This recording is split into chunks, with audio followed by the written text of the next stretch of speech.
Ya teman, kali ini depan gue udah ada Mio Sporty 2005.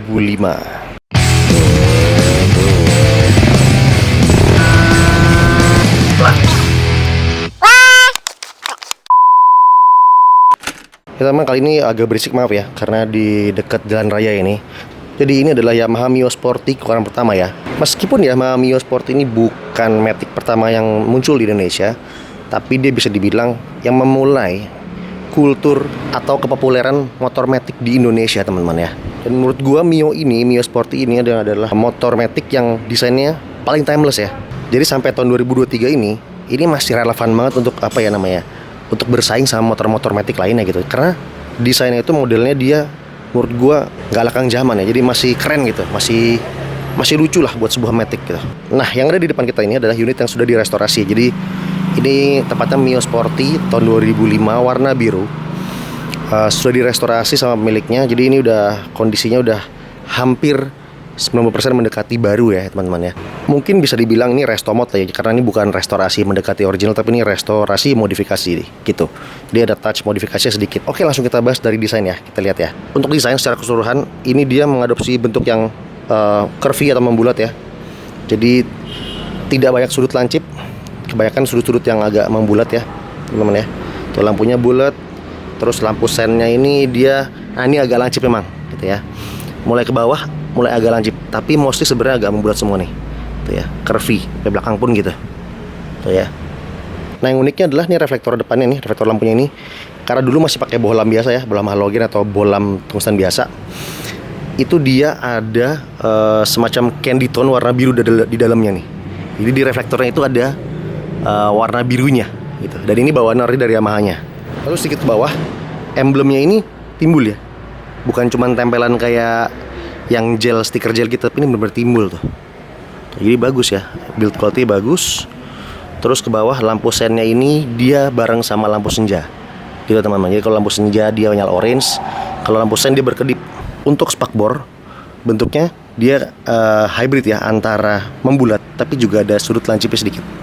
Nah, kayak di sini. Jadi Yamaha memberikan kontur dinamis, nggak terlalu bulat banget aja gitu, tapi ada sentuhan tajamnya seperti ini ya. Nah, lalu bodi samping ya, ini bodi sampingnya lebih membulat dengan sedikit touch tajam di sini nih. Nah, ini agak tajam, tapi mostly overall bentuknya membulat ya teman-teman ya. Di belakang lampunya agak menajam, tuh ya, bentuknya gitu. Semuanya masih pakai bohlam, lampu sen, lampu remnya masih pakai bohlam. Ini dia behelnya, bentuknya sederhana banget, agak meruncing di belakang.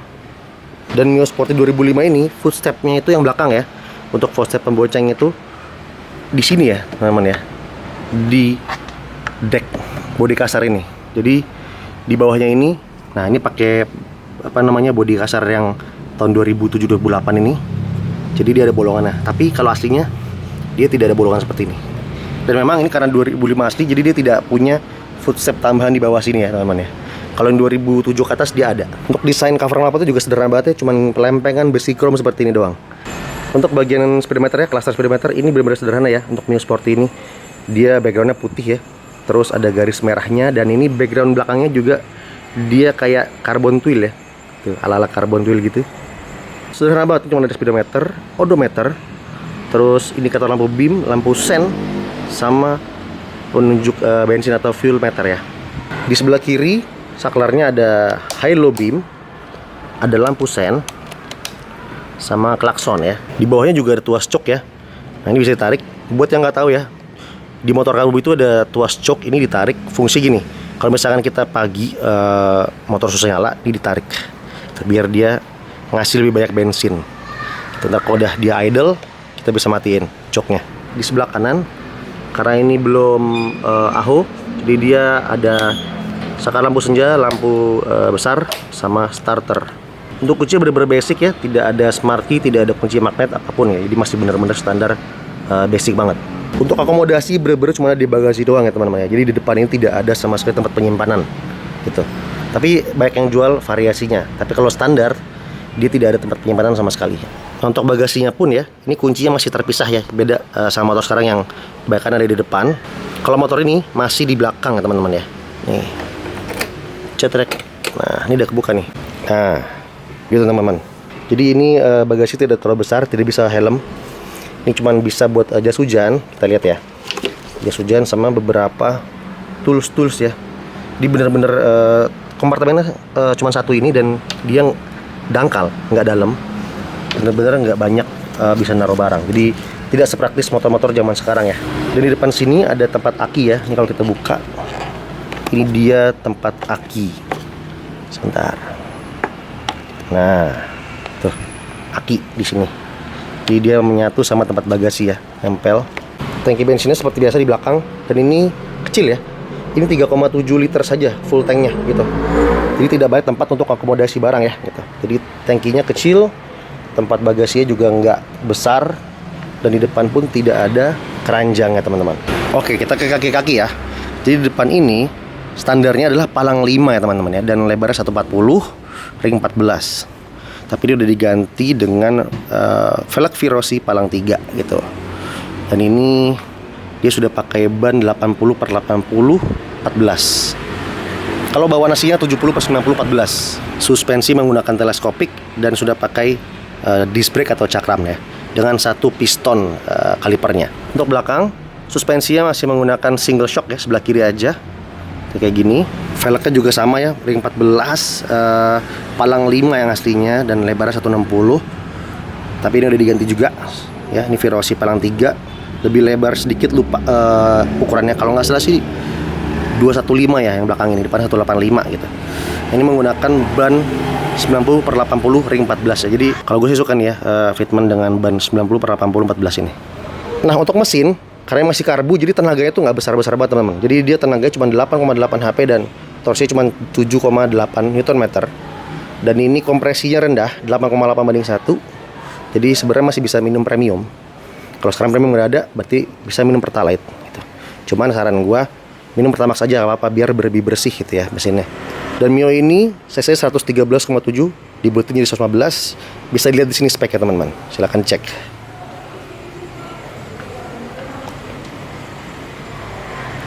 Dan motor ini bobotnya nggak nyampe 100 kilo, tepatnya 87 kilo untuk berat kosongnya. Mungkin kalau berat isi sekitar 90-an kilo, 90 kecil. Dan ini detail spek dimensi teman-teman, silahkan dicek.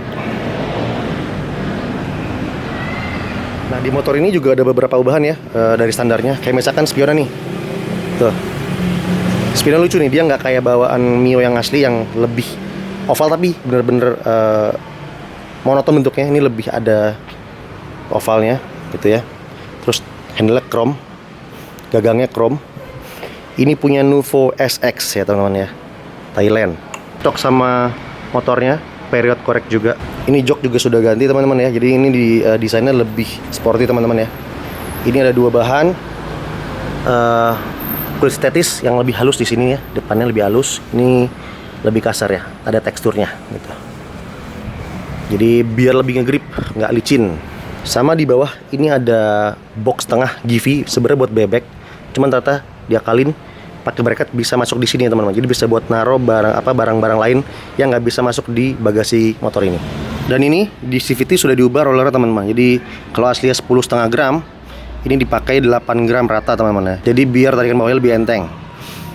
Itu doang yang di CVT. Jadi untuk puli semua segala macam dia standar. Benar-benar cuma roller doang. Pernya juga standar. Ini kurang lebih kalau mesin bisa dibilang standar rendah ya, cuman roller doang tadi. Nah, yang terakhirnya paling kelihatan adalah velg ya teman-teman ya. Ini velgnya dia pakai Virosi palang 3. Dia lebih lebar dari standarnya. Depan belakang ya, ini depannya begini, terus yang belakangnya begini ya teman-teman. Jadi ini sebenarnya velg ini mirip sama Daytona palang 3 buat Mio yang zaman dulu ya. Jadi bisa dibilang ini modifnya period koreksi, jadi cakep gitu. Tuh, nggak bertele-tele. Ya udah, cukup rapi, simple, proper, udah gitu ya teman-teman. Oke, sekarang kita langsung aja tes motornya teman-teman ya. Nah, di motor sekarang ya. Oke, langsung kita start. Oke, lancar, cegur ya teman-teman. Oke, first impression, langsung berasa bahwa ergonominya ya, posisi duduknya terutama posisi stangnya ini nyaman banget ya teman-teman ya. By the way, dulu gue juga pernah pakai motor ini pas 2005 sampai 2010 ya. Jadi dari zaman SMA sampai kuliah itu pakai Mio Sporty persis kayak gini, tahunnya sama 2005, cuman warna merah gitu. Jadi inget zaman dulu ya, nostalgia zaman dulu. Gue bahkan lupa bahwa posisi duduknya tuh senyaman ini, sepewe ini, seproporsional ini sama tubuh gua gitu. Jadi sekarang ini bisa yang gue rasain ya adalah stangnya tuh lebih tinggi dibanding motor harian gue, yaitu Mio Z ya. Kalau Mio Z tuh lebih rendah stangnya, berasanya lebih sporty. Nah kalau ini rasanya lebih bisa nyender gitu, lebih nyaman sejujurnya. Dan ini sebenarnya motor masih enak banget sih teman-teman. Ini masih apa ya, halus, terus nggak ada bunyi-bunyi aneh-aneh. Cuma memang stangnya agak berat ya, mungkin komstirnya di setel lebih kencang ya. Ini beda. Kalau yang gue ingat adalah Mio Sporty ini stangnya tidak seberat ini, tapi overall semuanya oke.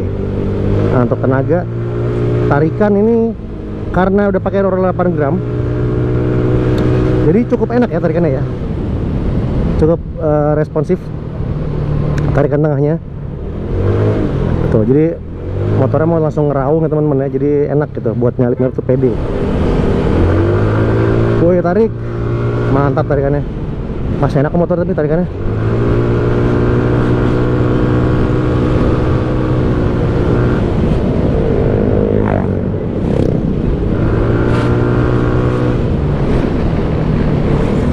Suspensi nih masih normal semuanya, masih enak banget.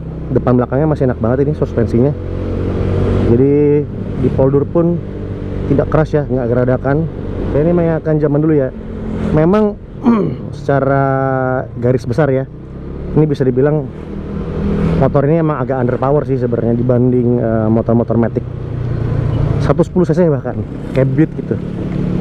Itu rasanya lebih responsif. Kalau ini masih agak lebih apa ya, ya sedikit lebih tidak responsif lah gitu. Cuman terbayarkan dengan posisi duduknya yang nyaman ya. Jadi posisi ergonomi ridingnya itu bener-bener PW gitu, PW banget. Jadi nggak heran kalau zaman dulu pada eranya ya Mio motor ini laku banget di pasaran teman-teman. Sampai sekarang pun ya harganya masih bertahan ya, dan banyak orang yang restorasi pula gitu. Seperti ini contohnya, ini motor ini awalnya saya tahu gue ya dapatnya nggak sebagus ini. Ini full baru bodinya, terus udah restorasi mesin juga, CVT juga. Di enak ya, kayak bawa motor baru ya, kecuali tadi stangnya ya, stangnya memang agak berat. Tapi ini bener-bener kayak apa ya, solid gitu, tidak ada berisik sama sekali. Remnya pakem. Wow, emang Yamaha tuh terkenal dengan remnya pakem ya, rem aslinya ya. Ini menurut gue cukup banget nih remnya nih. Nggak perlu ganti master rem, nggak perlu ganti kaliper, kayak udah enak nih si remnya ini. Jadi kan pada zaman dulu ya, motor gue dulu yang Mio Karbu ini diborap. Jadi emang kayak motornya wajib diborap ya, biar apa ya, biar tenaga itu enak gitu. Karena kalau standar begini cuma ganti roller masih kurang gitu menurut gue. Jadi kalau kita flashback sebentar teman-teman ya, motor ini keluar 2004 sebenarnya, tapi yang jari-jari ya 2004, warnanya kuning, merah, dan hitam. Apa ya, nggak usah kuning, merah, hitam deh. Lalu 2005 keluarlah nih Mio Sporty ya, warna merah, biru, dan hitam gitu, Mio Sporty. Bedanya di striping sama di velg ya, velgnya itu udah cast wheel ya, palang 5 gitu. Nah dulu tuh 2005 ingat banget bokap beli itu. Jadi dulu tuh 2 tahun pertama motor Mio itu dipakai bokap. Lalu sekitar 2008 ya, gue tukeran motor sama bokap. Jadi gue kan pakai Spin waktu itu, Spin NR. Nah kita tukeran motor karena Spin itu dulu bor rakitnya nggak ada kan. Nah sedangkan Mio ini plat racingnya tuh baik banget. Jadi kalau dia mau dioprek tuh gampang gitu. Jadi gue bilang bokap, tukeran aja deh ya ini motor gitu. Ayah pakai Spin, aku pakai Mio nya gitu. Udah, akhirnya Mio gue pakai dan gue borap ya, spek 58,5 gitu, inget banget gitu. Nah itu baru enak tuh. Jadi selain posisi berkendara yang enak dan performanya juga enak itu teman-teman. Nah balik lagi, sebenarnya Mio ini tuh didesain untuk perempuan ya, karena dulu itu ada Nuvo ya. Nuvo tuh untuk laki-lakinya gitu, untuk konsumen laki-laki. Nah untuk konsumen perempuan dibuatlah yang lebih kecil nih gitu, Yamaha Mio dengan ring 14. Kalau Nuvo tuh ring 16, dimensinya segede motor bebek gitu ya teman-teman. Kalau ini dibikin lebih kecil, ring 14, dan lebih ringan gitu. Jadi dengan harapan konsumen wanita yang pakai motor ini. Nah ternyata market tuh meresponnya beda teman-teman. Jadi malah motor ini laku sama laki-laki gitu, karena tadi gampang dioprek gitu. Mesinnya tuh simple banget, gampang dioprek, part racingnya melimpah, dan kalau udah dioprek tuh kenceng gitu. Nah jadilah nih Mio Sport ini malah yang banyak beli adalah laki-laki gitu teman-teman ya. Nah makanya sering dengan waktu tadi developmentnya itu berkembang ke arah Malah jadi untuk laki-laki gitu teman-teman. Jadi kalau lihat Mio yang berikutnya ya, Mio M3 gitu, Mio M3 kan desainnya tuh maskulin banget ya, tajam-tajam, tegas-tegas dari desainnya. Jadi ya lebih buat konsumen laki-laki ya, untuk dari segi desain itu dibanding yang ini nih gitu. Cuman sampai sekarang ya, Mio Sport ini atau Mio 5TL ini itu masih jadi primadona ya. Ya tadi karena memang modelnya timeless, satu. Kedua, untuk mesin gampang dioprek ya, dan spare partnya banyak banget dari yang murah sampai mahal. Bahkan Yamaha bisa dibilang nggak ada yang mahal sih sebenarnya, karena Yamaha tuh partnya masih gampang diperoleh ya. Jadi nggak beda sama merek sebelah yang memang kalau kita mau restore tuh terkenal dengan partnya inden atau partnya susah gitu. Nah kalau Mio ini cenderung lebih mudah partnya gitu. Hanya beberapa yang memang mungkin susah, kayak misalkan ya Mio Sporty 2005 ini, 2004-2005 itu memang yang lebih susah dicari untuk body part dan stiker gitu ya. Tapi tetap ada di pasaran. Nah untuk rem ya teman-teman ya, ini tuh Yamaha tuh gue nggak tahu dari dulu kenapa menurutku pakem ya. Jadi walaupun ini piringan kecil juga dan satu piston, tapi dari dulu ya, dari zaman ini baru ya, itu memang remnya tuh enak gitu, pakem.